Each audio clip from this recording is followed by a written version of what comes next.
On this episode of Take Back the Advantage, Machiavellian misinterpretations resulting in ruin, Alexander the Great's deception in plain sight, and an interview with the Deputy Director of the UK's National Cyber Deception Laboratory, Robert Black. If you've ever had this feeling that somebody's been watching you, only to find out that your webcam's been turned on for who knows how long, click that like button.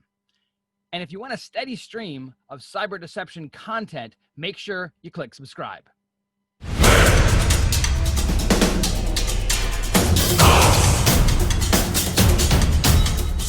Deception has been around for a long time. As Machiavelli said, men will not look at things as they really are, but as they wish them to be, and are ruined. Deception has been a factor in military engagements for thousands of years. We can go back to Alexander the Great's campaign in India and what's known as the Battle of Hydaspes. Alexander the Great was facing off against General Porus, one of the last remaining generals that were standing against Alexander. And so to engage the enemy, Alexander needed to cross the Hydaspes River. Now, there were limited locations for crossing, and Porus knew that. So he set up his troops at the best crossing area, had sort of a defensive position. Also, Porus had more troops. He had war elephants. He had all of the advantages. Now, at this time, monsoon season was about to set in. And so Porus basically assumed that now Alexander was going to have to wait out the monsoon season. And he wasn't really all that worried. Now, as Alexander knew what was going on, right? He knew that his adversary knew he was coming, knew where he was, knew what he was doing, and had visibility into pretty much everything that he was doing. So what Alexander did was he had large grain shipments brought in, and basically the intent was to have enough food to wait out the rainy season. He had his troops follow very specific routines. Every night they would set up campfires, they would, carouse about, they would cook and, all this kind of stuff. So it was very regular routine. And also every day, Alexander would send scout troops up and down the river, ostensibly looking for alternate river crossings. Now, while this is being done, it's being done in 100% view of his adversary. His adversary sees all of this. So on the night of the attack, it turned out as the monsoon season's coming in, it was rainy. So Porus is hanging out, listening to the Alexander's troops prepare their dinner and, engage in their merriment or whatever the heck they were doing, and was fairly comfortable when somebody comes up to his tent and says, there's a contingent of Alexander's forces crossing a couple miles downstream. And so now Porus is faced with a bit of a dilemma, right? Is that the main contingent of Alexander's troops? Is it a small contingent? What's going on? So what he decides to do is send about 2,000 troops as well as his son downstream to investigate. And he figured if it was a small force from Alexander, his son and the 2,000 men would be able to handle it. And if it was a large force, his son and the 2,000 men would at least be able to establish a blocking action so that the rest of the army could get engaged.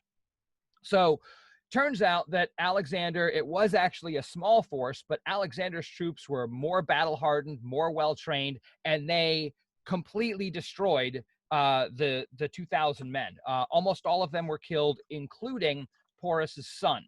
Now, as a result of that, Porus now assumed that what was downstream was the main bulk of Alexander's forces. So he roused his entire army and sent it downstream.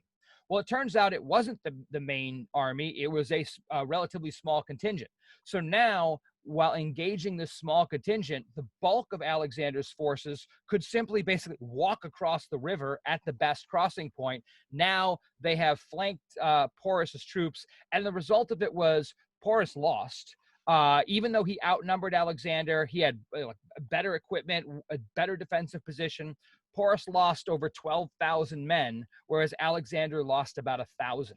And all of that was based purely on deception. Now, in terms of cyber, what does this have to do with cyber? Well, if you think about what Alexander did, one is he took advantage of Porus's expectations. Porus kind of Porus knew what Alexander was going to be doing, and he was going to camp out the monsoon season, and that was reinforced with Alexander's deception. He also lulled Porus into a sense of normalcy, and then when it was appropriate, he baited Porus's army by crossing downstream. And that concept of bait and lures is really effective when it comes to cyber deception, because our adversaries, the bad guys that attack us, if we were talking 20 years ago, the bad guys would be attacking us purely because they wanted to find out if they can do it, right? Why do I climb that mountain? Because it's there. But today, bad guys are looking for things. They want things that are going to provide value to them. And so if we can bait them with that value, we can redirect them. And that becomes an amazing thing to do in cyber deception, as long as we understand what our adversaries are looking for and then provide them with the correct baits or lures. And then once we have the attacker kind of under our spell, if you will, we can watch them, we can learn what they're doing, we can manipulate their actions, we can contain, control them, or if we wanted to, we could just kick them off the network. Whether that's the right thing to do or not is kind of situationally dependent. All right, so that brings us up to our interview today. Today, we have an awesome interview. Robert Black, he's the Deputy Director of the UK's National Cyber Deception Laboratory. Also, he's, I guess, the Deputy Director of the Cyber 912 UK Strategy Challenge and a lecturer at Cranfield University on information activities, cyber warfare, cyber influence, and those are his current jobs. So I'm not sure how he has time for all that. And in the past, he's also worked as a principal analyst for Policy and Capability Studies Department for DSTL, a senior operational analyst for the Combined Maritime Forces Bahrain, and he has a Bachelor of Laws degree and a master's degree in International Peace and Security, or International Law and International Relations, from King's College London. Robert, welcome to Take Back the Advantage. Hi there. Thanks very much for having me. I'm looking forward to the conversation. So it was hearing you describe my career and realised how potted a history I had, and how one day I'm going to work out what I want to do when I grow up, to be honest. But I'm having fun and enjoying it. So that's the main thing. Hey, you know what? That is all we can ask for. That's all we can ask for. So awesome. So welcome. I'm so glad to have you on the program. Just for those listening, Robert and I've had numerous enjoyable conversations, and even though he's in London and I'm in the US, we share an affinity for the Buffalo Bills football team. So excellent. Very nice. we all have our sins, don't we? No kidding. So I'm thrilled to have you, and I'm just going to start off with the basics. What the heck got you into this topic of cyber deception? Well, I guess the one common theme throughout the areas of interest that I've had in my career and so on is understanding how people think, understanding how we can improve the way we understand how people think and how we can exploit that. So a lot of the work I did in the British Ministry of Defence with DSTL was looking at weaving in human sciences into our planning of military operations. So if you think back to some of our traditional military planning processes, it's very much focused on the idea of we're going to go to the defeat level of force, defeat level of warfare. We're going to go in, whatever conflict we're dealing with, and it's going to be red team versus blue team, or blue team versus red team, and we're going to model it based on when the teams come together, one side's going to fall over and get defeated, and the other side will win. But warfare is increasingly less like that now. And actually, it's much more about understanding the centers of gravities of our adversaries and how we can influence them through what we do and through the military kinetic activity we do. So can we conduct a campaign in a slightly different way, using coercion, for example, to go around and hit them where it hurts most? And that got me working with human scientists, psychologists, anthropologists, understanding the adversary leaderships we might be engaging with, and looking at what that might mean for how we go and conduct warfare campaigns. I then moved into the field of deterrence.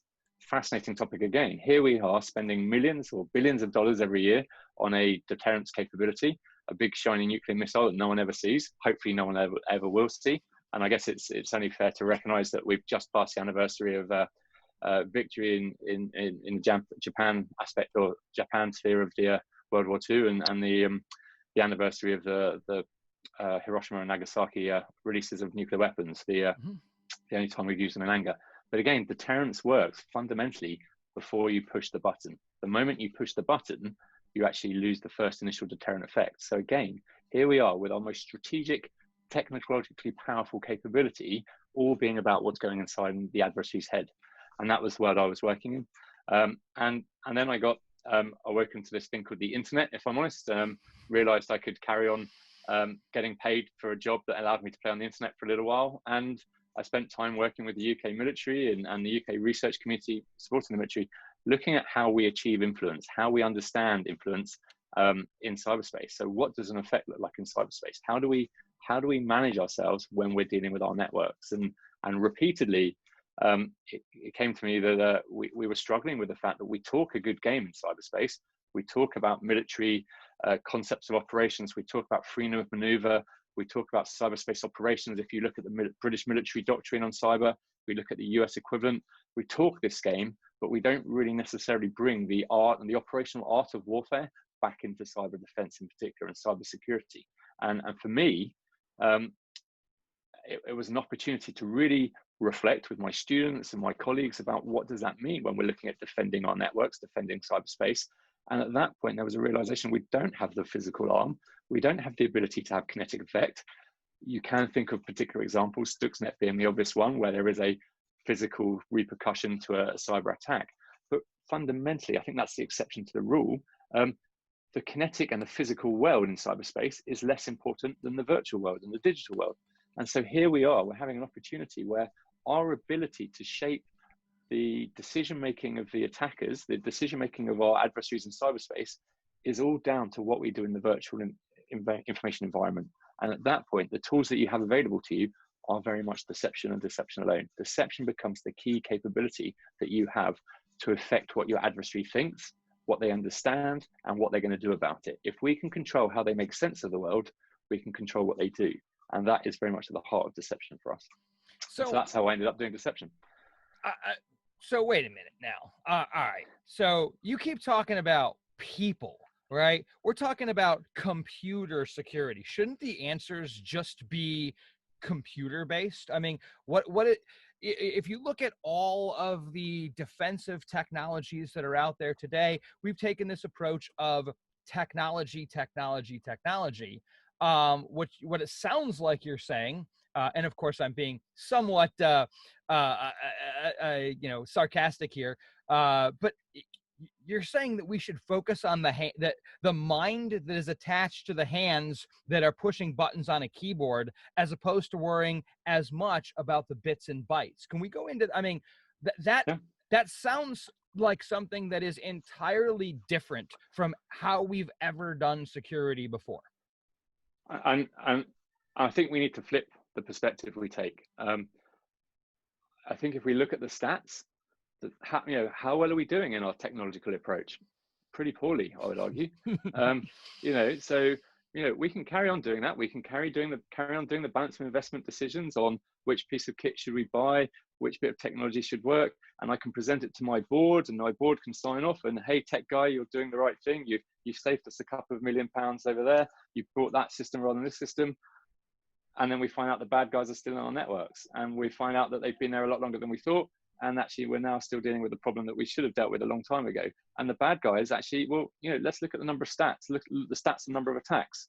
The attacks have only increased. So we've got better technology in our defense. We've got more aggressive defensive kit that's being deployed more instantly, having more of a ability to communicate to our partners and our collaborators that there's these type of attacks occurring. We can respond more quickly.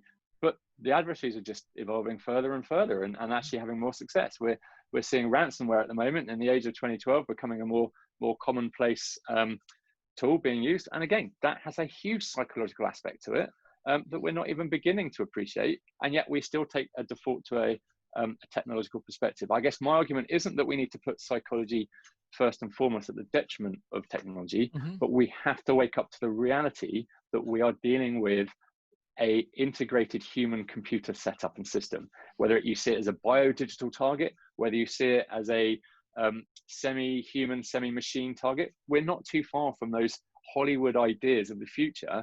We are doing that now. I am interfacing with you through a keyboard and a computer screen. There are two different levels of sense making going on that I can exploit.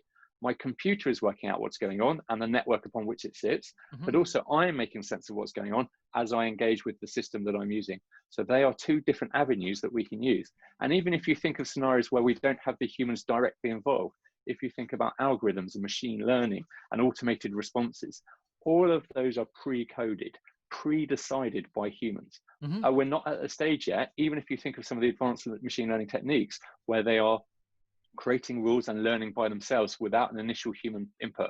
Either the software developer or the coder has introduced a set of rules, a set of understandings about what's going on, that machine will then follow in instant time that we can't keep up with as a human.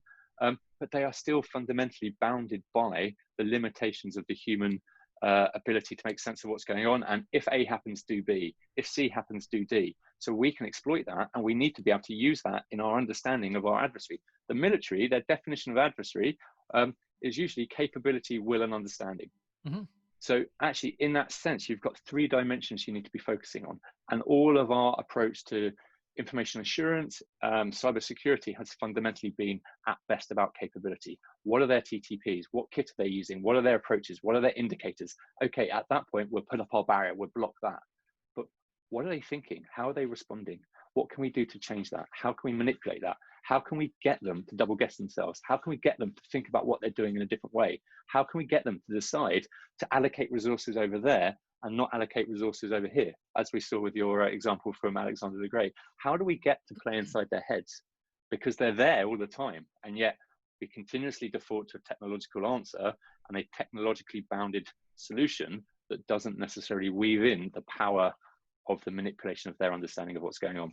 Oh yeah, and I'm pretty sure that I've used this quote in the majority of my interviews, but it's one of my favorite quotes on deception, and it was in Barton Whaley's book, Practice to Deceive, and he said, in combat, deception strengthens the weaker side, and when all other factors are equal, the more deceptive player or team will always win. If you look at our typical defensive, if you look at offensive versus defensive security, the bad guys have been using, let me back up. We as defenders, cyber defenders, have on paper every advantage. We have budget, we have resources, we have more people, we have everything that we have, the tools, we have the utilities, we have everything that we should be able to have to win. We are, in effect, today, we are that Indian general Porus. We've got all of the advantages. The attackers are Alexander the Great. And to your comment about targeting the technology and targeting the human, the attackers do that today, right? They use things like antivirus evasion and application whitelisting evasion to fool our technology. But to your point about ransomware, we have things like phishing and social engineering, which are targeting the person. And effectively, they continue to win, even though on paper, they should never do so. Which I find, and again, going to your thing, even about things like artificial intelligence and all that, the constructs that we use to create artificial intelligence are derived from human thinking.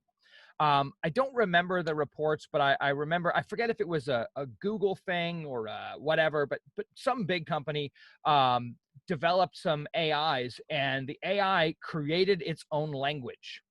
And at which point in time they shut it down, because I mean, let's face it, we've all seen Terminator, right? I don't know that we want computers developing themselves to the point where we don't, where they start, quote unquote, thinking in a way that is not human in nature, because that sounds like a scary thing to do. And because of that, everything that we do, every interaction with the computer is based on human psychology, like everything. And our understanding of what's going on. Absolutely. Yeah. And that's the attack surface. That is where the war of cyber defense sits. In fact, a couple of things popped up when you're talking there. Jason Healy points out, I think, in his Lawfare post about the Cyberspace Solarium Commission final report, he mentions how the US has repeatedly undervalued cyber defense and prioritized cyber attack on exactly what you're talking about. And again, the authors of, or the two chairs of the Cyberspace Solarium Commission talk about how this strategy has made the US a sitting target we have lost, I'm talking about the US here, lost its power and lost its presence and position because of becoming a sitting target in cyberspace, allowing attack after attack to come in and not doing much about it. So there are two good examples of where this technology-centric approach isn't enough. Spear phishing is another perfect example. We have now moved on, finally, from cybersecurity communities talking about humans being the problem and the weakest link. Now, if we see an internet system with humans being the weakest link, then we've failed, because humans are the integral link, and their sense making and their understanding of what's going on is being exploited by our attackers. That doesn't mean they're less fallible than a computer. That means you've not designed the architecture of your system to include the human properly. And we're moving away from a mindset where computers can't lie and computers are perfect. And we're recognizing there's an opportunity space there where I can get my computer to lie to you. I can get the code and the material presented to your screen to be different to what's actually happening, and you will respond to that. That's a spear phishing email. The email isn't what it says what it is. There's nothing too clever about that. That computer is lying to you. Wake up and recognize it would be my response. So. Well, I mean, the funny thing is that we've recognized this problem for decades without recognizing. I'm going to go back to one of my favorite movies related to cybersecurity, War Games, right? So War Games, I mean, if you think about what happened there, Whopper, right, the big computer that was, in NORA or whatever, was effectively lying to the U.S. Department of Defense, which almost started World War III, right? We've gotten to the point where we just rely on what pops up on our computer screens to be the truth. And the fact of the matter is it's not very difficult to manipulate that in a lot of different ways. And to your point about like the U.S. being effectively vulnerable, there has long been concepts of asymmetric warfare, right? I mean, a weaker force defeating a larger force. One could argue that we'll go back to somewhere around the late 1700s when there was this technologically superior force from across the pond that was defeated by a ragtag. I mean, in the early parts of that, as we refer to it as the Revolutionary War, it was very asymmetric. It was a lot of hit and run tactics and that kind of stuff. If you look at the conflict that the U.S. was engaged with in Vietnam, very asymmetric. Well, cyber provides the ultimate realm of asymmetric warfare. You could literally have a relatively small group of skilled and capable attackers disrupt nation states. And that is unbelievable. I mean, that's a level of asymmetry. That's like asymmetry that you would find in a movie where, Rambo, an individual, takes out entire platoons of people. That's the effect that we have with cyber. And that's a problem. And absolutely. But I think you're absolutely right. I'm going to throw in another great movie, Sneakers, which again predicts the future quite nicely. And there's a quote in there. Again, Sneakers. Christian Slater's probably initial foray into this world. It talks about there being a war out there, a world war. But it's not about who's controlling or who's got the most bullets. It's about who controls the information. And we can talk about that in disinformation and state in geopolitical engagements at the disinformation level, and we're seeing that with elections and so on, and we can see how relatively unsuccessful we're being in controlling that. But actually we can see that at the tactical level inside our networks, and this to me is where we're talking about persistent engagement. Our engagement in this space is at the informational level, and if our engagement is at the informational level, it's about how I interpret that information. It's how I make sense of that information, and that is the battlefield. Then the battlefield is our networks, our domains that we control, the information flowing through it, and how you and me and our attackers are interfacing with that information and understanding it.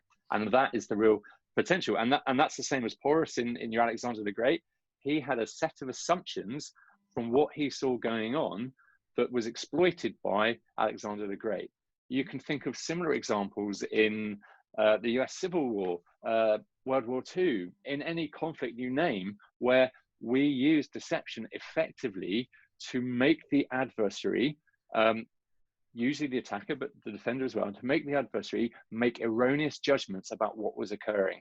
And that is deception. That is the power of deception. We can do the same in our networks, and yet we choose repeatedly to not think about that human dimension, that adversarial understanding of what's going on, and using it to our advantage. So let me ask you this. So somebody who's watching this or listening to this or whatever, they're like, all right, I get this.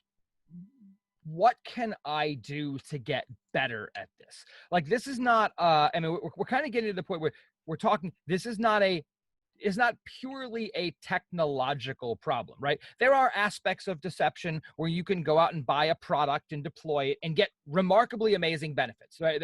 No question about that. There are technological answers to this. And if you just want to jump in to do that, go out and find an awesome vendor. Great. Awesome. Do that.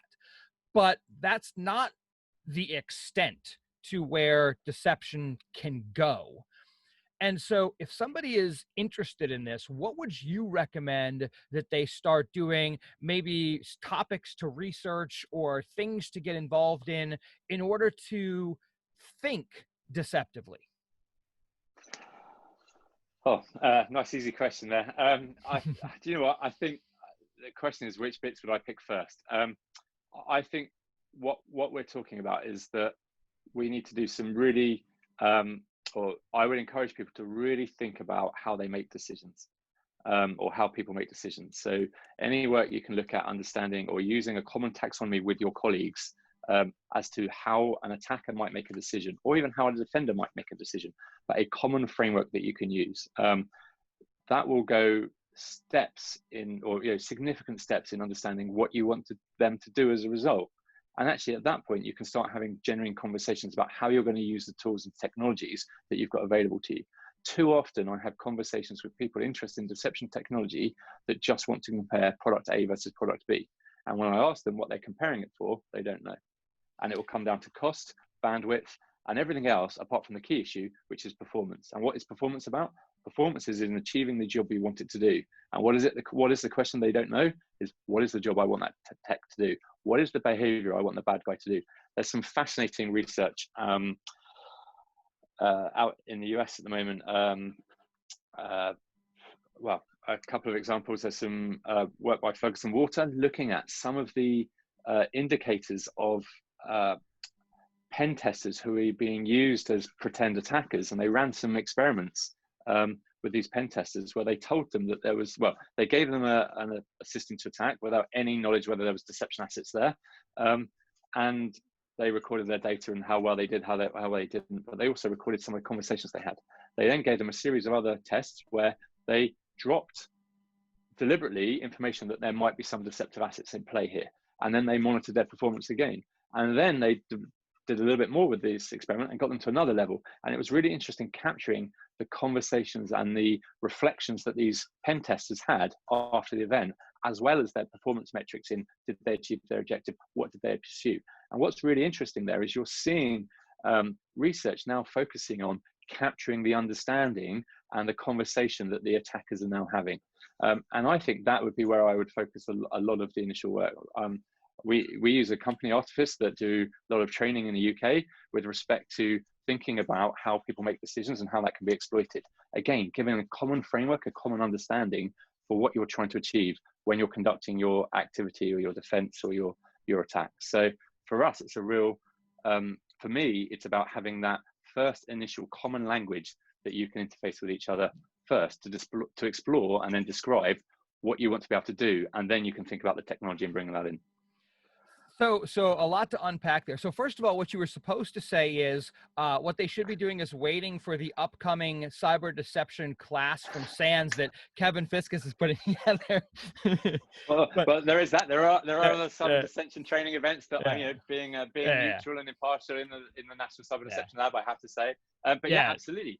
Seek the training. If you're justifying training commitments for your cybersecurity team on learning this piece of software or this piece of tool, or this, well, invest in your team to understand what's happening. Get them to think about what the attacker's doing, or what the and then you can use that. I would also encourage, if we're going to do a little bit of promotion, Kevin, we've got an event coming up in November. The National Cyber Deception Lab has a symposium, an expo of deception, thinking about the art of the possible in a couple of areas. So be keen for people to come along and engage in that. More information will be on our website. cyberdeception.org.uk, and I can certainly pass the links to you, Kevin, later, and Yeah, as please more do. comes up. And but yeah, come and get involved, check us out, and see some of the interesting stuff that we're teasing with, because that might be useful for you. Yeah, and you did mention to me earlier that event was going to be a virtual event. So for those people who are concerned about traveling, or for those people that just don't have a budget to go travel to the UK, yeah, definitely check that out. I will say, going to your topic about thinking about how people think, a couple of things that I found that have been really, really useful. One is, back in the mid 80s, the US CIA published a work on cyber deception maxims. And there were 10 of them that were all focused on understanding how people process information, how people make decisions. So I found that to be really, really interesting. There's, of course, the all too often quoted, but perhaps not totally understood, Sun Tzu's The Art of War is a great place to get some thinking there. It's not exactly the most enjoyable reading, but it is really interesting. And the other one, there's a work around the same time of The Art of War called The 36 Stratagems, that's also really good. But I think, to your point, and this is one of the things that I think that people have a hard time grappling with when it comes to cyber deception, is this concept of goals, right? If you go buy a typical piece of technology, the purchase of that technology has implied goals with it, right? I buy a firewall, or if I tell you I bought a firewall, or I tell you I bought antivirus, you know what I was trying to do with that. But with cyber deception, the goal is not inherent in the technology, right? With cyber deception, you could be looking to detect the bad guys. You could be looking to deter them, to distract them, to delay them, to collect threat intelligence, to collect attribution information, all of those types of things. And to me, that's a really important thing, where we've got to understand what we're trying to accomplish. And I think that's sometimes challenging for people who are used to, I bought a knife because I want to cut something. And in reality, there's so many different goals you can have. And I think it's an evolution. So I'd certainly add to that. I think most of the deception work we're seeing in cyber at the moment is, I would say, stage one. Mm-hmm. Deception tripwires. So use of deception technology as a tripwire to alert you that there's an attacker in your system, or to deviate them into a honeypot or a false network, enabling you to monitor and learn from them. So it is all about deception for threat intelligence. So actually, you're making yourselves look more real or stay more secret. That's the focus of deception. That's your goal.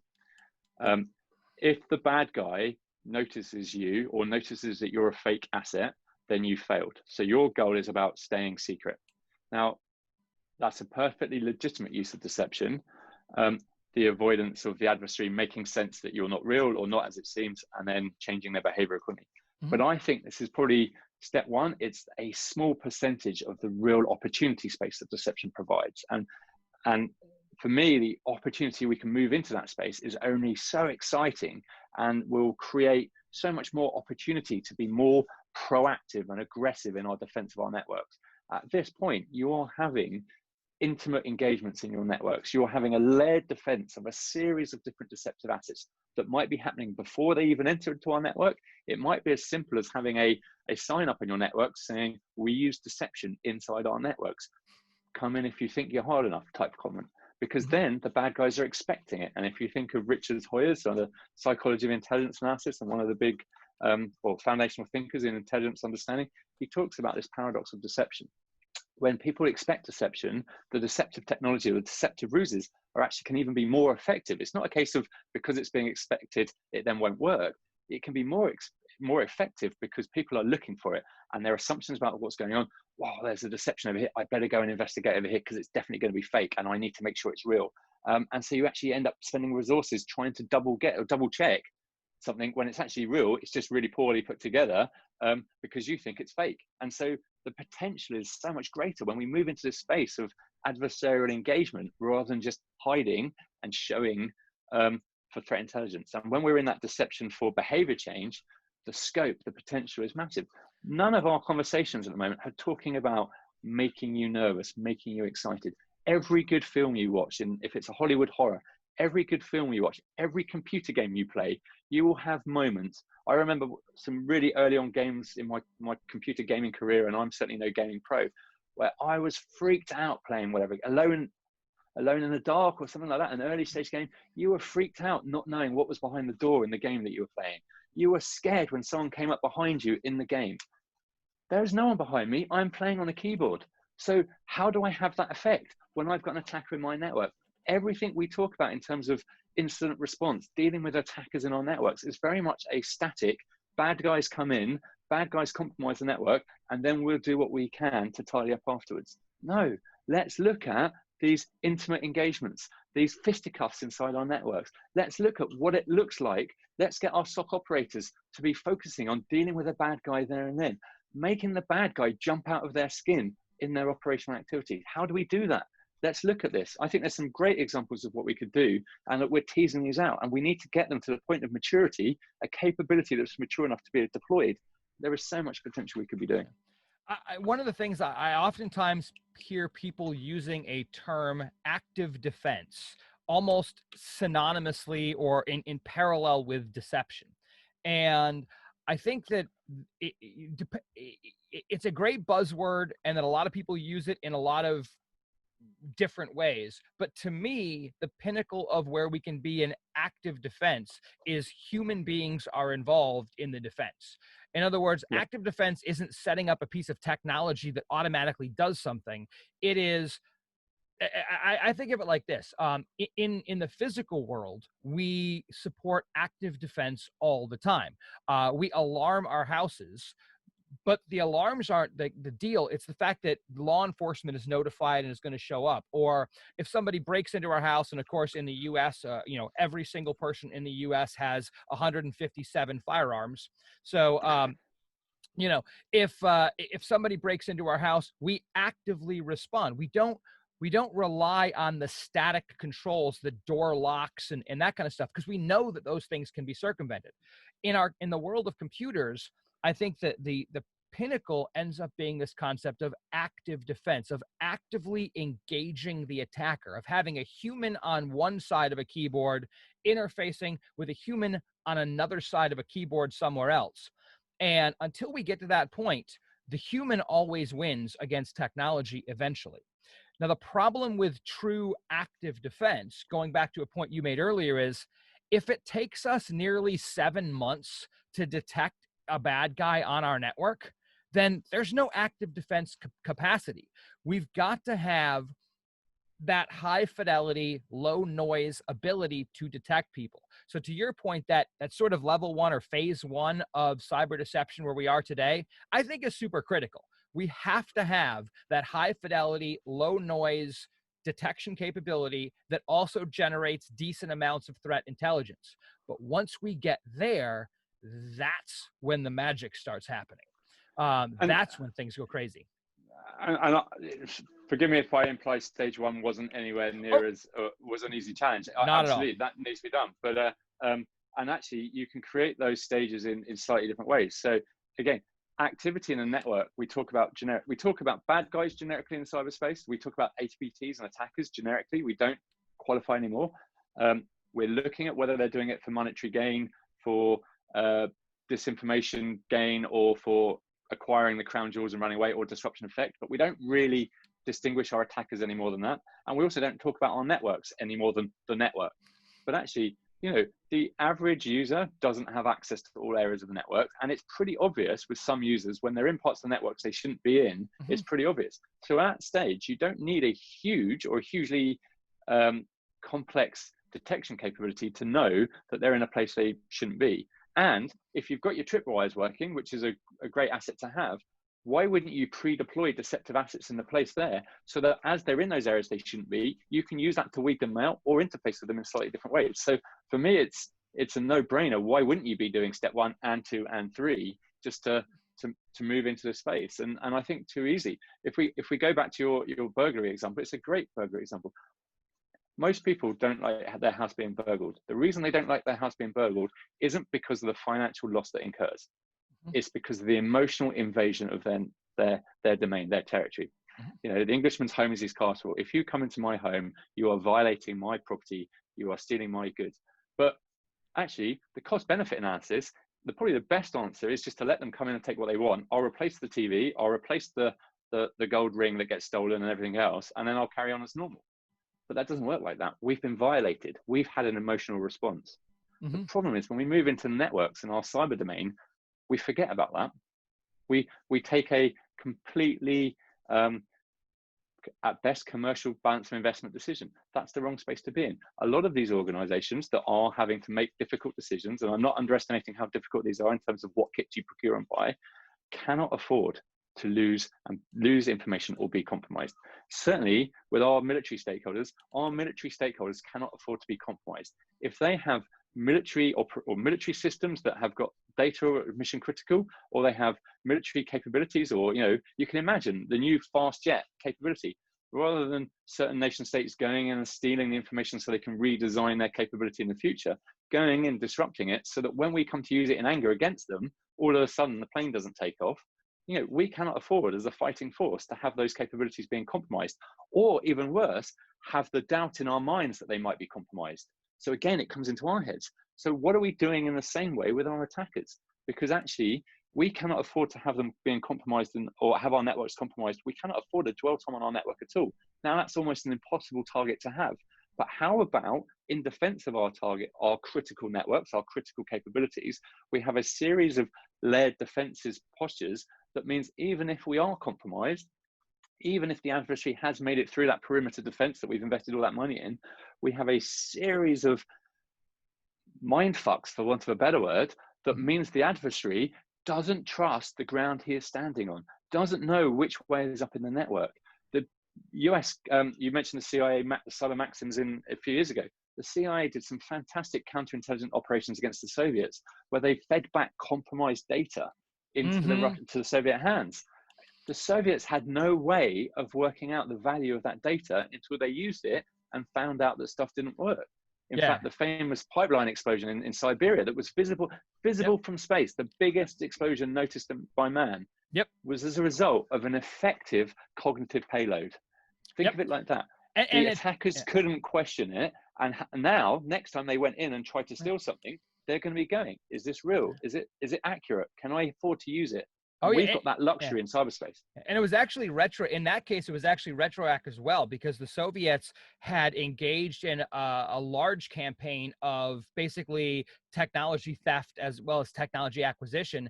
And when that happened, the largest non-nuclear explosion viewed from space at the time, they had to call into question every piece of technology that they stole before as well as after, which I found absolutely, I mean, that is amazing stuff.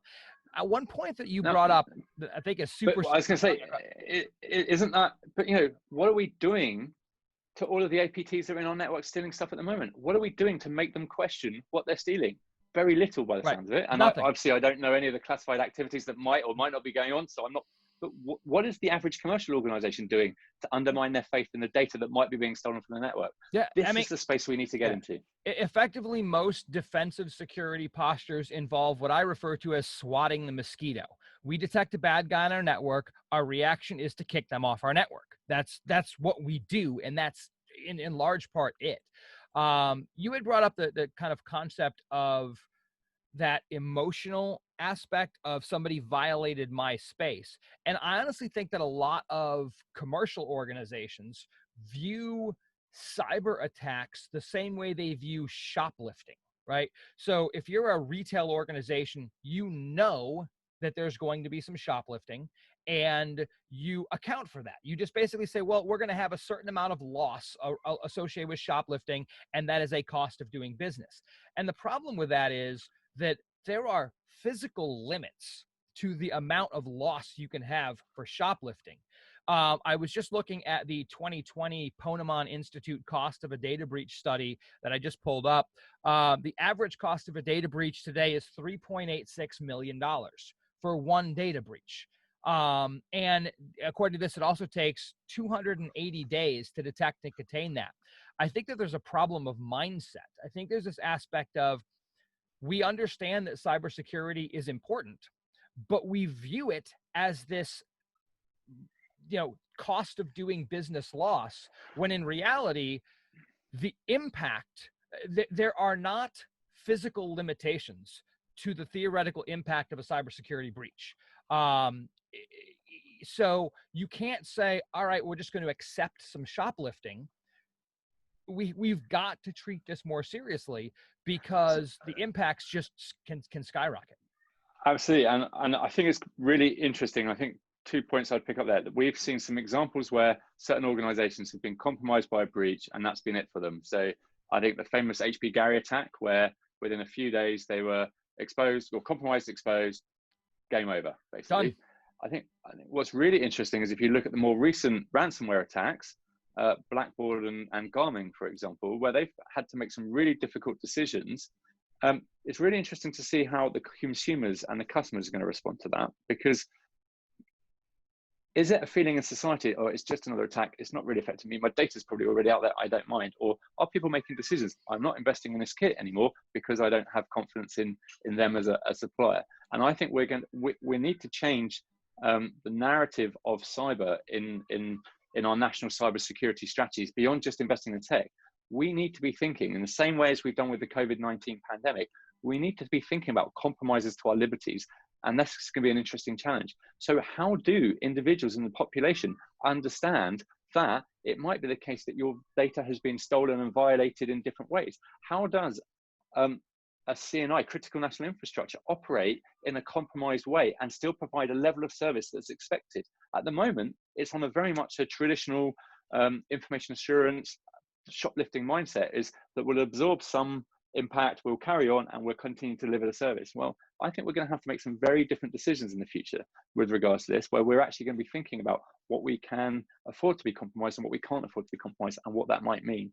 And I think as we're seeing more organizations being vulnerable or remaining vulnerable to these difficult attacks to respond to, why wouldn't you put more defensive measures in place, more effective deceptive elements, to have a deterrent effect, nothing else, to stop the bad guys coming to you? Because I don't know, I don't think I would want to afford the risk of my stock market, or my stock price dropping, or my investors leaving, or my consumers heading off to another supplier because they've got more confidence in them because I've been compromised once, twice, or repeatedly. Yeah. And some of those organizations have really suffered as a result. Yeah, I think one of the problems that we run into is this aspect of the impact ends up being very disconnected from the event. So I, as just a normal, average, everyday person, don't necessarily feel the impacts of these breaches in any kind of direct or immediate way. And the other thing, you talk about even like nation state actions. And one of the things you brought up was attempts to influence elections and things like that. And one of the things, so I read an article, it was really interesting. So it was talking about that book, The 36 Stratagems. And one of those stratagems is loot a burning house. And the concept kind of intellectually makes sense, right? If you have an adversary that you want to attack, if their house is on fire, they're not going to do a good job of stopping you from doing whatever. And so there's this aspect of causing or introducing chaos. So I think it was in early 2000s, I forget the exact year, the U.S. National Reconnaissance Office basically sponsored a book called Proteus. And in the book, again, fictional book, but in this book, a contingent of Asian and African countries affected influence operations against the United States and its allies with the sole and explicit purpose of causing chaos. There was no other goal for this. And the problem with that is, from typical sort of Western perspectives, that doesn't make any sense. We don't do things for those type of goals. We have a very specific objective. And so we're talking about a threat that is hard to understand and hard to quantify. And I see some of those things maybe happening today, where you see these, different countries trying to influence elections. And from a Western perspective, we tend to think, oh, well, XYZ company was trying to get their person elected. And in reality, I think that a lot of what goes on is that The goal is to create chaos. It's to create uncertainty. It's to create this disruptive effect, because that effectively weakens that overall adversarial country. And it's when we get into those types of things, it's a difficult thing for an everyday average person to connect all those dots and see what the actual impacts are, because they're so disconnected. And I agree. I think I would challenge that. I think the sowing the seeds of chaos as an end result in itself isn't enough for them, and even those adversaries and those that we can point to, the power of those seeds of chaos is in the nation state, in this instance the US or the UK, not being able to come together because we're a liberal Western democracy and they agree on a course of action. So yeah, the MH17 incident in Ukraine is a perfect example where disinformation was used and misinformation was used deliberately as a means of creating lots of pockets of alternative opinions, such that it wasn't a confident decision-making process, that the allies could come together and persuade their electorate this was the course of action we should take because these guys were the bad guys. Yeah. So I think that creating the chaos was very much targeted against an ability for that organization to make sense of what's happening and respond accordingly, which again comes into that definition of deception, erroneous sense making and behavior as well. Yeah. So and I think I think what I was going to say, go ahead. I think it's drawing it out the strategic scale, and I'm very conscious of certainly the proactive cyber defense I'm arguing for here is very much around and within the defense of our computer networks and systems, but the application of deception can be much broader than that. Absolutely. And I guess just to be super clear, what I was talking about in terms of their goal being chaos, their tactical goal was to instill chaos in line with a much broader strategic goal. But I agree. And it's one of those things that I think that the problem with all of this cyber stuff is that it's hard for the average person to see how it affects them. Because somebody breaks into my house, I know how it affects me. Somebody breaks into my company's network, I don't have that direct, the effect is every bit as real, but it's not as directly tied in. And that's, I think, part of the reason why people don't concern themselves as much with this stuff. It was kind of funny. Here in the US, of course, we have the very famous Fort Knox, right? One of the gold repositories. And I've seen a bunch of, like, I don't know, shows on TV where they speculate about all the security controls that are in place in Fort Knox. Now, about the same time I watched that show, I had the opportunity years ago to interview with a company that processes and facilitates e-commerce transactions. And I forget the numbers, but it was like something like they process like, I don't know, hundreds of billions of dollars worth of transactions per day, right? Just some ridiculous number. And that place was protected with a chain link fence.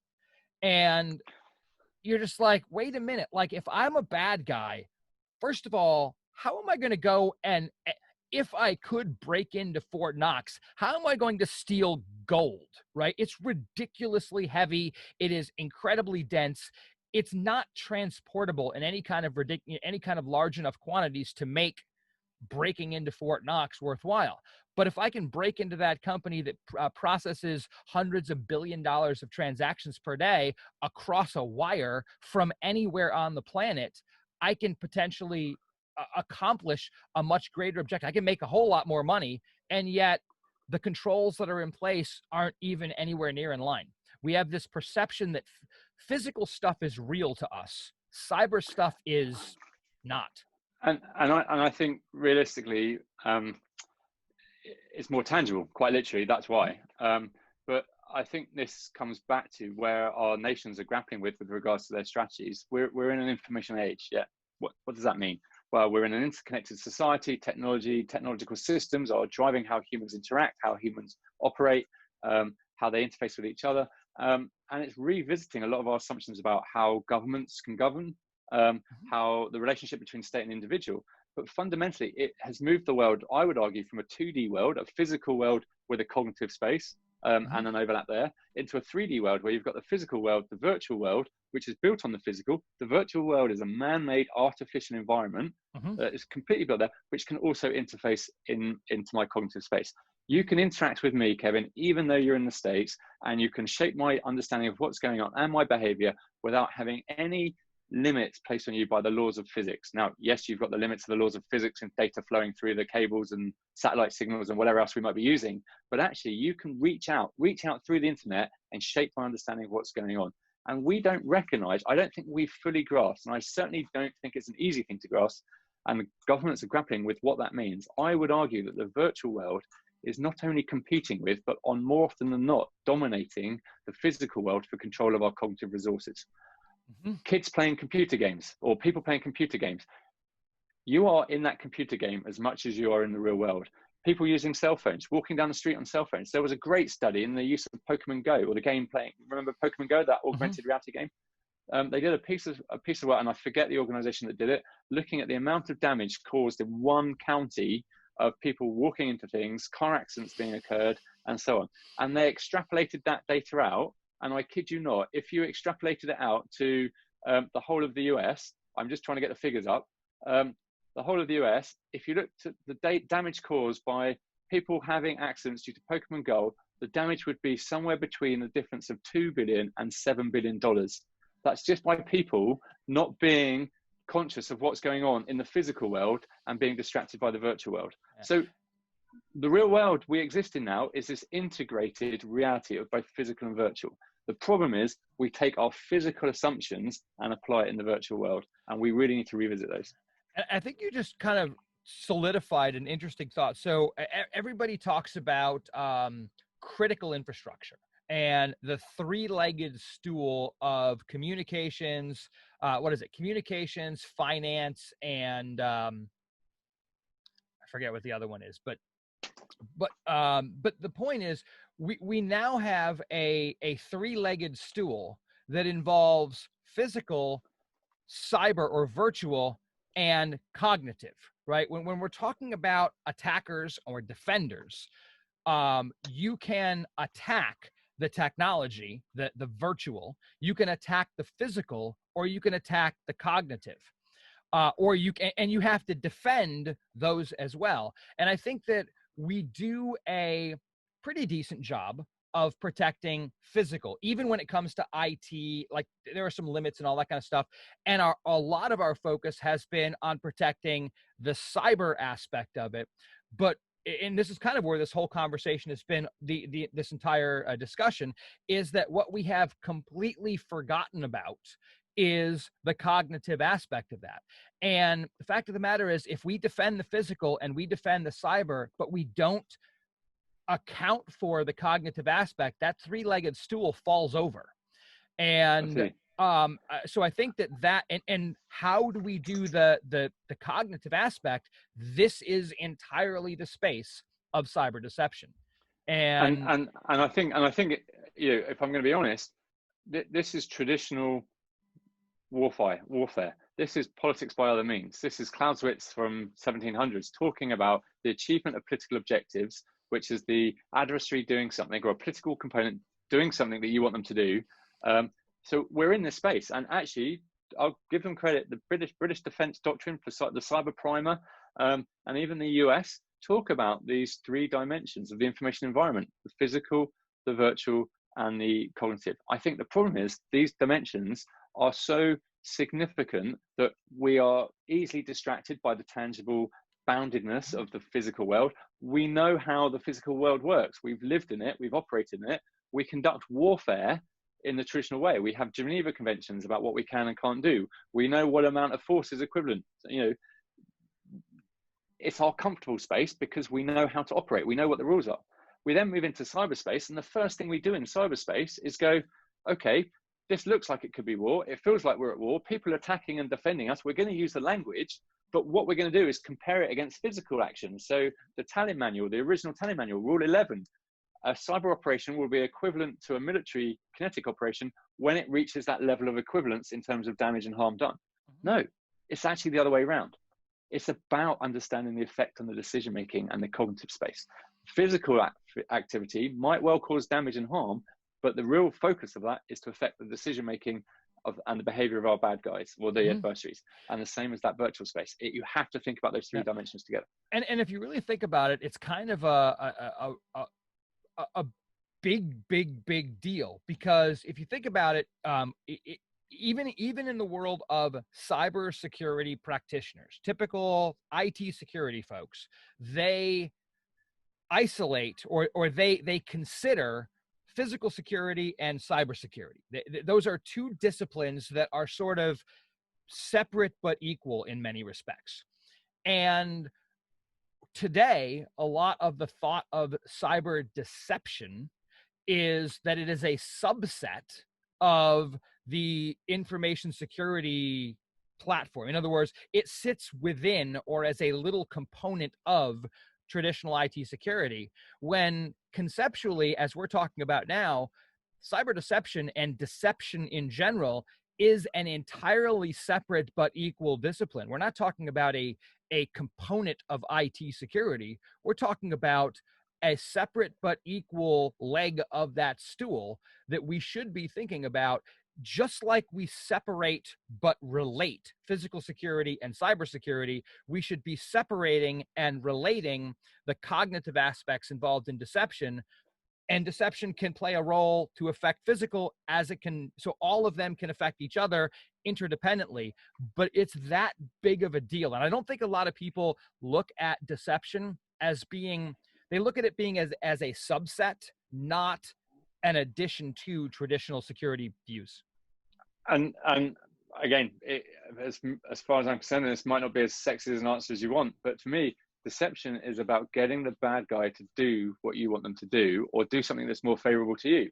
So if that isn't at the forefront of your thinking, then give up and go home now. Well, that goes if you're not thinking about what the bad guy is doing, if you're not thinking about what you want him to do, if he is inside your network and you are not developing a strategy that is involved him, A, leaving, B, getting confused about what he's doing, C, not having confidence in what he's doing, D, doing something else that means he can't get what he wants to, or E, finally deciding to leave, then you're not fulfilling your responsibilities properly. It's simple as that. It goes to, what was it, Lieutenant Colonel David Strangeways, the commander of our force, where he talked about deception is not about getting an enemy to think something, it's about getting them to do something.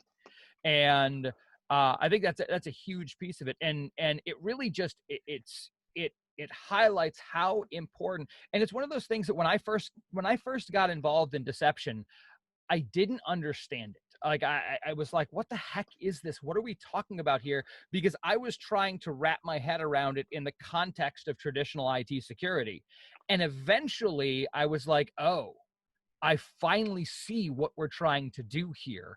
And when that realization hit, it was as if a world opened up that I had never even thought of before.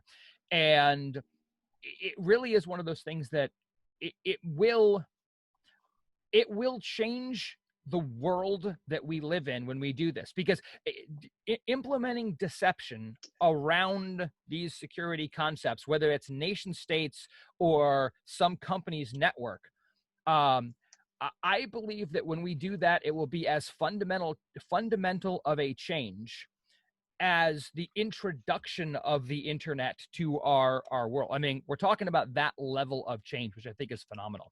Yeah, and it's going to cause in my opinion, I think I've had a similar moment.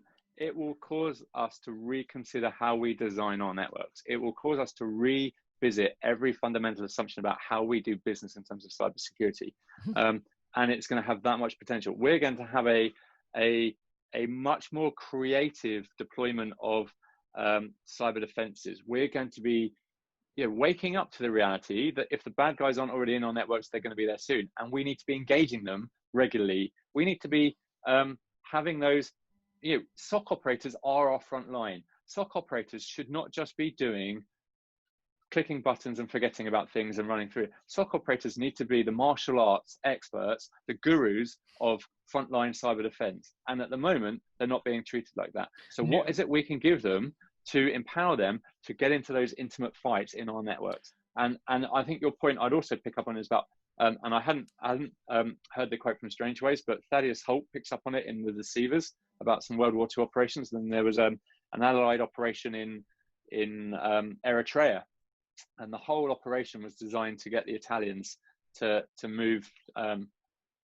towards Djibouti, because we sent them loads of information that the Brits were invading or the Allies were invading, and we sent them this campaign because we wanted them to go, brilliant, the Brits are invading, we're going to reinforce over here. Actually, what actually happened was they went the other way. Shit, and they went the other way to exactly where we wanted to go. So it is fundamentally about remembering and focusing on getting the bad guys to do something, not just think something. And I think that is so easily overlooked, but it's absolutely critical to your initial planning and your thinking. What is it we want them to do? How is it we can go about getting them to do that? What can we do to create the environment? And this is the luxury we've got. In the physical world, it's bloody difficult to control the information flow and your understanding of what's going on. I don't know where you're receiving your information from. If you are in my virtual environment that I've created, which is my network, and I've got full situational awareness of what you're doing in my network, I own you. Let me create the environment. This is the matrix. Let me create that environment for you to walk through. Let me pull the levers as you move through those sliding doors. It's going to be so much easier to control. And we don't even think like that. Oh, yeah. And that's the opportunity we've got. Yeah, it is kind of funny. I just yes, and more yes. And one of the things that I think is really interesting, to your point about SOC operators. So in teaching for SANS, if you look at sort of the popularity of a lot of different classes, SANS has different curricula. And the ones that tend to be the most popular are the penetration testing stuff and the forensic stuff. The defensive, the cyber defense stuff, I mean, there's some popular classes there, but it's not sexy, right? It's not the cool, awesome, sexy stuff. And the fact of the matter is, to your point, is it should be, right? Yeah. They're the ones who should be winning the medals. We talk about cyberspace and winning the medals, and those guys are on the front line. They are your armed guards in your territory. They're the ones facing the intruders. They're the ones going to be shooting to kill in cyberspace, whatever that looks like. They're the ones going to be taking the psychologically tough decisions about what should I do with this bad guy. Yeah. At the moment, it's just a flick switch. Yeah. Hashtag cyber deception. Hashtag making socks sexy. Well, sexy socks is something I never want to introduce into this world, to be honest. So, awesome. I don't want that to be my legacy, but yeah. But I think it's so true. At the moment, let's look at our SOC decision making, our analysts on the front line. Let's look at their decision making. How do they know they're being deceived? How do they know something? What makes the hair on the back of their neck stand up? How do they respond? What patterns? And you talked about it in your example with Alexander the Great. Alexander the Great brought loads of grain so that Porus would expect him to be settling in. Porus saw these patterns and responded to the patterns he saw. What are our SOC operators? What patterns are they looking for? We are natural pattern matching machines. We go around looking for patterns and go, oh, it looks like that. It's your NFL playbook every time. Mm-hmm. Oh, this guy's happening. It's the Hail Mary. We know where to defend. It all makes sense in our heads. That's what our brains are doing all the time.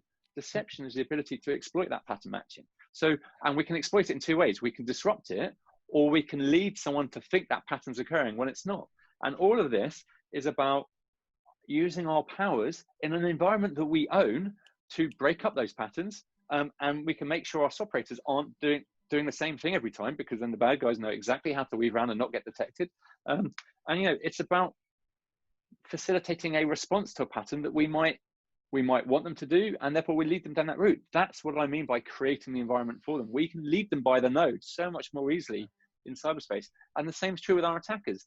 We've got APT, indicators of compromise, everywhere. And if you speak to an internet security firm, they'll tell you that the latest kit is 99.9% likely to detect all known indicators of compromise. Great, fantastic. So we know all this stuff. We know what they look like. We're doing the pattern matching. It looks like a bad guy. But then how are we getting the bad guys to change their patterns, or how are we manipulating their patterns when they come into our network?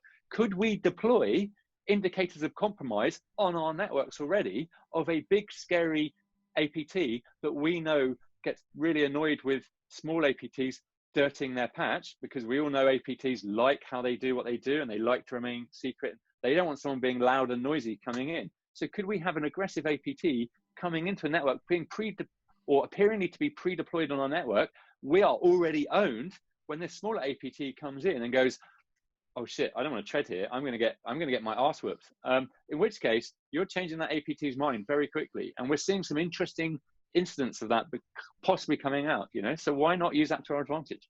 And that's the creativity aspect. And it's kind of funny because if you look at deception from a military perspective, you start talking about analyzing channels of information and channel mapping and all this kind of stuff where you're going like, all right, well, we've got signals intelligence and human intelligence and satellite intelligence and cyber intelligence. You've got all these different channels of communication that all, if you want to do effective deception, they all need to be addressed and reinforce each other. The fact of the matter is, as you're saying, on our networks, they're ours. We made them. We control every single packet on that network if we choose to do so. And so, as you talked about, we created the matrix. The fact of the matter is, we created the matrix and we are letting, so I mean, weirdly, we're going to talk about the matrix backwards, right? We created the matrix and we're letting that crazy Neo guy run around and do whatever he wants to, where we don't deploy, going on the movie event, we're not even deploying the agents to go interface with Neo. We're just letting the bad guys manipulate our view. Well, we don't manipulate their view in any way. I mean, we do some minimal, a firewall manipulates the view, but in terms of look at the power of Stuxnet. And Stuxnet often gets misquoted as the first successful cyber weapon. It was successful until it got caught, so it wasn't that successful, but it was an amazing feat of engineering. But here it was, recreating the data being replayed back to the scientists and engineers. That's exactly what we're talking about. So what are we doing in terms of our networks? How are we replaying data in a way that can confuse and dismay the attackers? Well, one of the examples that I always like to talk about is a rootkit. So a rootkit is deception incarnate. It is like the virtually living, breathing incarnation of deception. It is literally getting your computer to lie in very real ways. And the problem is we don't defensively use rootkits in most cases, because, I mean, there's some technological issues of stability and some of those types of things. But that concept of, if the bad guy can make my computer lie to me, why can't I make my computer lie to the bad guy? And that, to me, is the mindset. We've been going on for quite a bit. I'm gonna give you an opportunity as we wrap things up, because we've been chatting along for like an hour and change, and so what final thoughts do you have? What do you want to leave people here with in terms of anything related to cyber deception? Final thoughts, blimey, where to start, I think. So I think we've covered a lot of ground. I would focus on what you want your adversary to do, your attacker to do when they're inside your network. I think your point about using we just touched on about how we can use that network for our advantage is absolutely key. Once we focus on what their behavior is, and we think about using our frontline SOC operators and our defenders as that front line of defense, the opportunities are there. The capability isn't mature enough yet. I totally understand that. This is where National Cyber Deception Lab and communities such as yourselves are hoping to push thinking and research in this direction, so we can see how robust a set of capabilities we can develop and build. We will be at a stage where we will be moving past that step one. Deception tech will not just be used for tripwires and indicating compromise. It's a great capability to use, get out there and use it without doubt. But we're going to be moving into this stage where we're going to have an expectation of deception in our networks being deployed by us. We will see situations, I believe that it won't be too long before we will see military assets, military headquarters, having a series of deception tools and capabilities being deployed within them from the start, so that every bad guy attacking them, every APT will be beginning to double guess everything. They'll be questioning their own capabilities. They'll be questioning whether the sky is blue. We will own their decision-making process, and we have to if we're going to defend properly, because we cannot afford to have that compromise. At that point, and only at that point, I think you'll see this kind of competitive engagement, this persistent engagement in our networks, but coming to the point of it being a strategic deterrent capability in our cyberspace and our cybersecurity approach. So for parting thoughts, I would argue that we need to move away from this information assurance mindset and model and a balance of investment decision, we need to focus on the emotional aspects of cyber deception, which is about mucking around with the understanding that is going on inside of the heads of our attackers. If we start focusing on understanding how they make sense of the world, we can start getting them to do what we want to do. And I think that would get me to encourage people to think about, when you go and think about what training you want to do, and I think you brought up a good example with your pen testers and your forensic analysts, most of the training is learning how to use magic tricks, use this trick, use that way. We need to go further than that. We need to understand why those tricks work. We need to give them that common language, that common understanding for using these tools so that they can justify why this tool works compared to that tool. Too often at the moment, it's, hey, I'm the guru, I come in, I deploy these tools, job done, get paid and move on. That's nothing wrong with that as an approach, but we need to be able to articulate why it's worth investing here, why it's worth justifying that course of action there.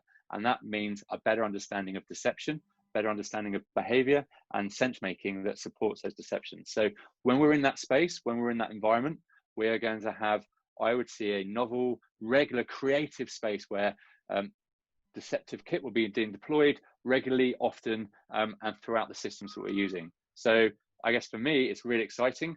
I guess that's why I'm involved in the National Cyber Deception Lab. That's the work I want to be doing. I want to be talking about these topics. I want to be exploring the potentials. So I guess for me, it's to say, get involved if you're interested. Come reach out to people such as yourself, people like us. Come and learn a bit more, and we can see what we can do in terms of helping you. If you've got challenges in your organization, thinking about this, if you've got exciting ideas, come and bring them along, and we'll be keen to explore them with you. And if we can help in any way, we can. But I think we have to realize that deception is about focusing on understanding the mind of the attacker and deploying deceptive ruses, strategies, plays within inside our networks, focusing on that third and final element, the cognitive space within the physical and virtual environment that we own. Perhaps that's awesome. A good way to finish. No, that's fantastic. And so I'll just say thank you. This has been an absolutely awesome interview. I have enjoyed it thoroughly. And for those of you guys are tuning in, I mean, do the research. I agree entirely. I mean, there are all kinds of technologies that you can get to go play around in deception. There are commercial vendors that happen to be out there, and go get them, right? It's a great place to be, but don't let the tool define the limitations of what you can do in terms of cyber deception. This is about pitting a human being, you, against another human being, the attacker. And when we get to that point, that is where I believe that we can truly take back the advantage.